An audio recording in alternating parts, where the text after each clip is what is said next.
takkoon namiine takkuma guyyaa bareedana kottu qalbiin kan koosuma biraa eegaan guyyaa si harkeetti yaada keetti kunoo qofaana dubbisaa mal mallisaa ati silaa beekam maali wanni kana maalittiin beekare yaani jechuun maatii daleedeeti ati samma nu isinii aboo mucaan jamaan godina waan akkanaan godhu waay maalittiin beekare yaani jechuun amma akkanatti rakkoo keessarra amma marfeen waraannat marfee koronaa na laaftis saniifin gad haymeesha boolee galee anaan alaalamu kaannu jechuun nama meeshaa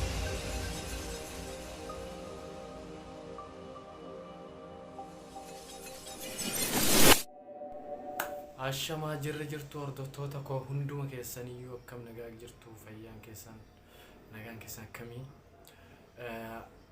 akkasuma pranki ajaa'ibaa hiriyaa kiyya tokko irratti hojjechuudhaaf deema. Hiriyaan kiyya kunis wajjin oollee bakka dalagaa wajjin oollee ayyamateetiin nu biraa galee guyyaa kana nu biraa galee amma maal jedhaanii waatu badee waan san dammoo sittuu fuudhee waan saniif dammoo nuttu sababa keetii nuttu rakkoo keessa jira maal jedhaanii amma mee mucaa kanarratti dawwaleetiniin yoona prank naa ta'e yoona ta'uu baatellee akkasitti marattuu mee irratti dawwala akkasiin jedha isin dammoo nu hordofaa akkasumas like share subscribe nu godhaatii nu jajjabeessaa isiniin jedha amma mee mucaa kanarratti dawwaleetiniin wajjumaan hordofnaa jechaadha mucaa kanarratti haa dawwalu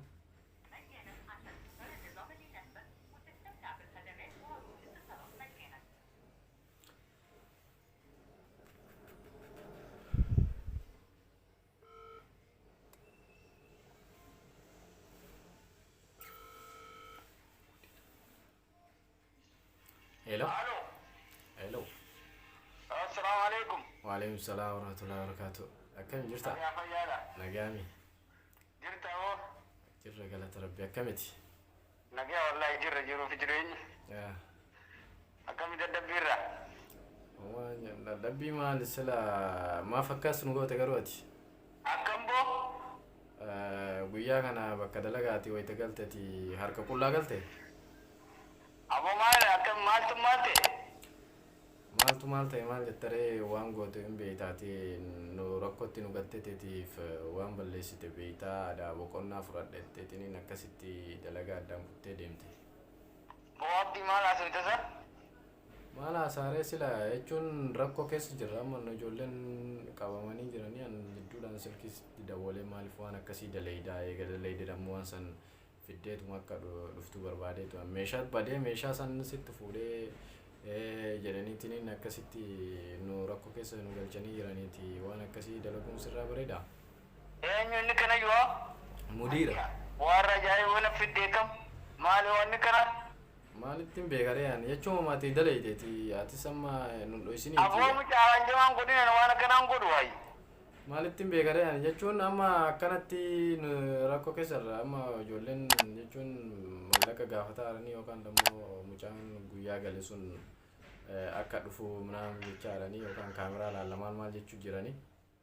Amma eenyunni akkana jee kun amma kaameraa saniin dhufee ilaalchisan. Hanjimaan akkana akkamitti daleedi maqaa namaa balleessuudha tun. Hayyi. Maal maqaa balleessaa reefuma waan gootu tokko barati nu rakkoo keessa galchiteetii baqattee. Aboo abdii. Na dhageeffadhu. Ani waan akkanaa godheen beeku takka nama godhu saniifii miti. Kun an waan natti immoo waan ajaa'ibaa natti bakkuma jirtan qofa natti himi dhufeetii ilaalaa. Bakkeen nu jiru bakka dalagaa tiree maal waan akka nama dalaydee kaatee bakka hin jiru minaan jettaa eessa jirtaati? Achumatti sileedhani ammanaan jira. Meeshaa maa fuutee galtee reedu? Aboo meeshaan nan fuudhan jirtu mucaa. Ajab. Harrumata akkana qabatte moo? Hayya. Ati nan kolfisiisin illee sanuumee nama ajaa'ibaati akkama nakka. Waan qoflaatiitu waan ajaa'ibaati waan hin dhagahin taniin hin beeyne mudannoo raawwatu mudannoo ajaa'ibaa na mudate dhaabbadhu meeti hayya maal mudannoo ree jechuun ati akkamitti meeshaa namaa fudhattee galta waa kee ta'e see ta'u. okay meeshaa fuudhee jaanime Meeshaa fudhattee anuu si beeka. anuu sin beeka Akka hin beeksista akka nama waa fuudhu. hayya hayyoota qofatarra narra masakkaru sumaa utee akkas taanaan Animmaat lubbuu tiyya baasuuf jedhee sitti masakkara maaliif ati maal meeshaa namaa fuutee galta. aboon fuuneen sin jee mucaa Ninka ati waan katta. akkanaan fuudhu ninka kadhee Amma achitti amma hin dhufta amma bakka dalagaatti amma dhufta. sa'aan amma jiru tanaan kee dhufa sa'aatan Maaliif galte garuu ati guyyaa dadhabeetiin dhukkubeetiin gale maaltu si dhukkube guyyaa kaan si hin dhukkubu. marfeen waraannadhe marfee koronaa na laaffise saniif hin gale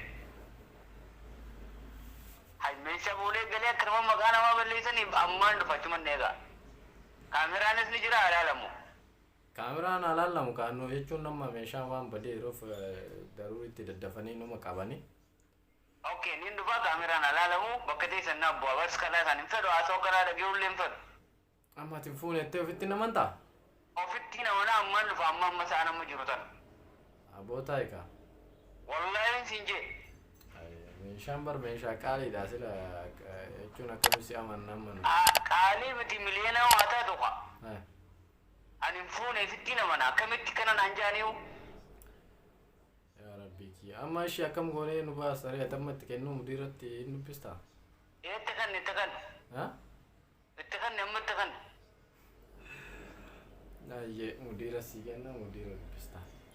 ayyee itti kan Ayyee.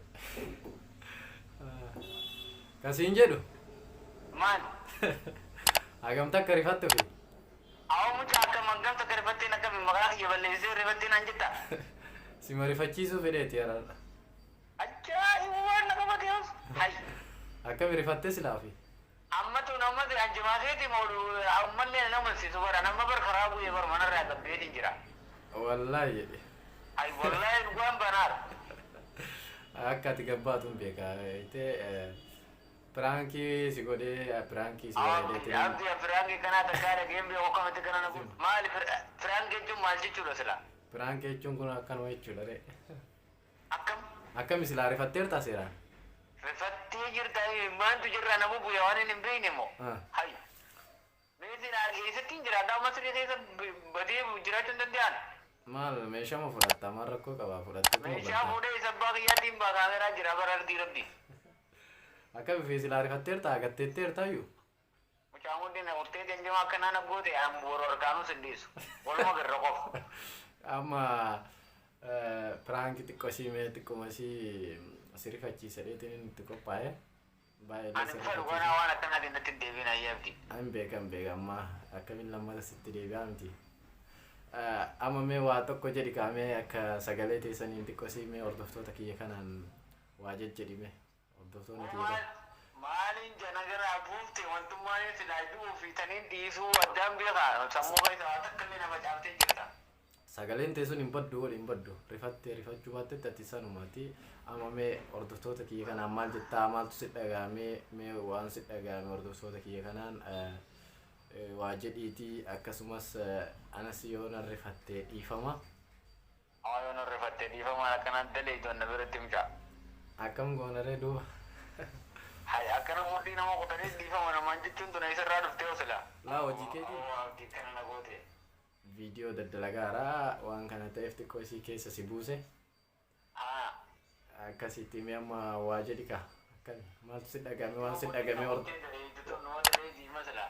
waan si dhagahame hordoftoota kiyya kana dhageessisii achiin booda nammoo dhiifama si gaafadhee jira achiin booda mee sagalee teessaniin xiqqoo isii nu bu'aarsita akkasiin jana ka.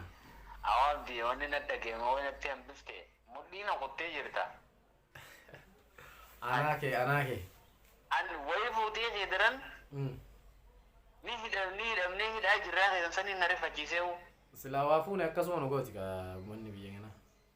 aboo bootun hin taaneeti an firaanki jettanii nama waan akkanaatiin akka nama rifachiifneen isinii dhaamaan Kuni gorsa beekte yookaan ergaa qaba. Namni rifaaturraa wayii ta'uu danda'a. Sirriidha. Firaanki yoo kana taatan awwal marra yookiin naaf jalqaba firaanki waan jaanuu magurraan dhageewuun kiyyaa'u. Anumaafuu waan yeroo jalqabaati. Ifamaatii amma mee maal jettarree hordoftoota? Amma gaa hordoftoota keenyaan wanni hin jiruun namoota haala kanaan akka nama rifachiifne dhaamsi ni danda'amu. Maaliif namni rifaatuudhaan miidhamuu danda'a. Waan addaarra bu'uu danda'a. Namaanillee wal loluu danda'a. Namni hundi tokko miti. Anuma hangaan aaree anaaf beeka. Hangaan aaree fi hangaan rifadhe jechuudha. Waan akkanaatiin akka namatti hin deebine wanni kanaa yoo isin mudattellee jarjartanii aartanii akka namaa wajjin walitti hin buune dhaamsa kiyya kana. Okey, egaa amma qalbii teenya fooyyessuuf irraa wallee takkamee dhiirota akka hin barbaanne wallifna silaa sammuuf tasgabbeessuun bareedduudha. Egaa wallee takkammaa laazima irra buusuu qabdaame. Takkatti darbi. Wallee eenyu jettanii jaamboo jootee tokkoon jaaladha beektaa? Ogguun aaree fi ogguun rifadhe isa saniin qalbii tiyya fooyyessa waan ta'eef. Wallee saniin mee sammuu keessa na kuchiiftee bar hin barbaadaa bitaa. Ani bes wama fiigaa dhuftus akkam? Ay boobar gabbee bar siin deebise malee ammallee ol hin deebine bar. Achoo raawwadhaa reetta? Oromoo duraan dhaabbachaa jira bar. Anoo akkasumas gochuu barbaadeeta irratti yaada. Baajaaj qabadheetiin wanni horuu kee baraaramu.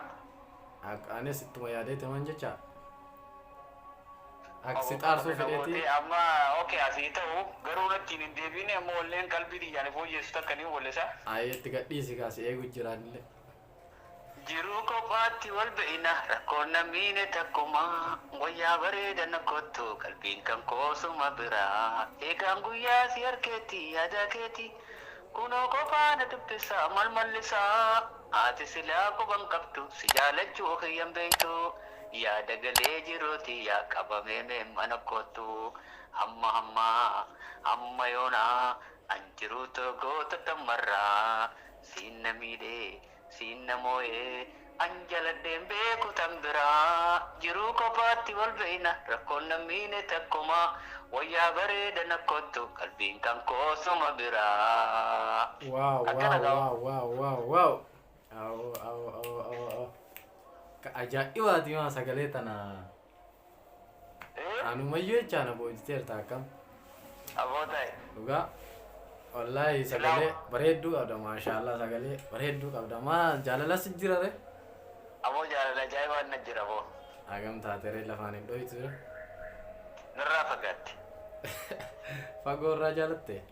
Fagoo irraa qilleensa irraan hin jaaladhe boo. Homaa miti rabbi wal isin agarsiisu rabbi waliif tokko isin haa godhuuti akkasuma magarsaa kennaa dhiifamaan gaawwalaa si rifachiiseef dhiifama guddaa si gaafadhaa akkasumas xiqqoo si wajjumaan taphachumaa fi xiqqooma si madaaluu barbaadeetiniini achuma viidiyoo kiyya kana keessallee si buufadheeti. Ani asirratti malee waan takkaan jechuu barbaada. Ayyee. Waan akka amma na gootee tana ilmoo namaa akkan goone dhaamsa siddaamman. Ashi. Okey, akkasii obboleessa kun nagayaan ture. Halkan gaarii siif haa ta'u nagayaan buli. Ayyee siifillee. Ciao. Okey, bye.